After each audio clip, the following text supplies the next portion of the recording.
Hi folks, Monday na Monday, August 11. Nako, 4 days na lang, mid-August na. Ang bilis ng panahon. Feeling ko like last week, paumpisa pa lang ang August, di ba? Ang dami ko nang dapat gawin, may mga plano na kami for the month of August. Pero ang bilis. That proves one thing, folks, na ang panahon ngayon mabilis, ang oras ngayon mabilis. Hindi mo mamamalayan yung takbo ng oras dahil siguro sa dami ng activity na ginagawa mo, sa dami ng plano mo, sa dami ng gusto mo ma-achieve, hindi mo na mamalayan gabi na, and then the next day, and then ganun at ganun. No, tapos na naman yung week. So, sa business namin right now, hindi kami nabobore kasi nga we're always on the move. Pansin ko lang nung nasa traditional business pa kami, there are times during the day na boring. Bakit? Walang tao eh. Okay, walang pumapasok. Especially pag hapon, let's say yung lunchtime up to 4 o'clock, wala eh, tulog lahat yung tao eh. Pero pagdating ng 4, 5, 6, 7, 8, 9, yan na, and then you close again. So sa direct selling business and network marketing business, we don't feel any boredom eh. Madalang eh, kasi we're always on the go. Bakit ka mo? Pag wala kami sa bahay, we're out talking to people, talking to customers. Ini-increase namin yung customer base namin.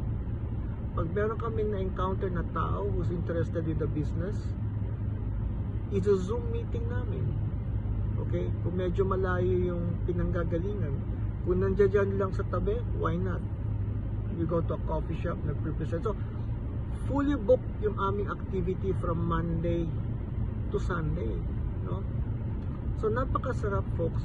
Now, tulad ng sinabi ko, hindi nyo namamalayan yung panahon. Pero pag ginagawa nyo itong business na to, you're just building your business every day, expanding your customer base, and building your leaders in due time eh.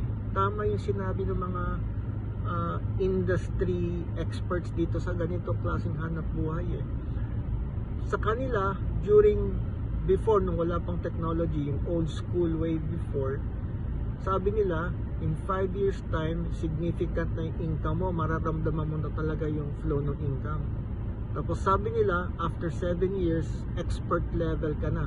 So pinakinggan ko sila lahat, yun lang ang sinasabi. Pero right now, I still believe, pwede ma-shorten yun eh.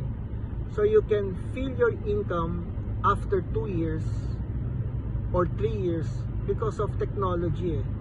Because of social media, because of Zoom. Mas widespread yung reach eh. Tapos nung sinabi lang after 7 years expert ka na, you can always do that also nowadays, let's say in 4 to 5 years eh. If you keep on learning, no? Kung continuous learning mindset ka, so you can do it. So ang akin, ang analysis ko, a very very objective analysis para sa amin. Nag-umpisa kami sa company na to like 2 months ago. June pa lang ha. August lang ngayon. So feeling ko parang ang dami kong nagawa, ang dami na namin nakausap. May achievement na eh. So feeling ko lang, if we count, let's say 1, 2 to 3 years from now, at ito lang ang ginagawa namin, folks, imposible na walang significant result.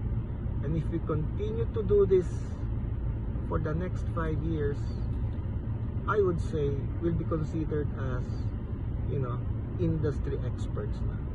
So in 5 years time, I'll be about 67 years old.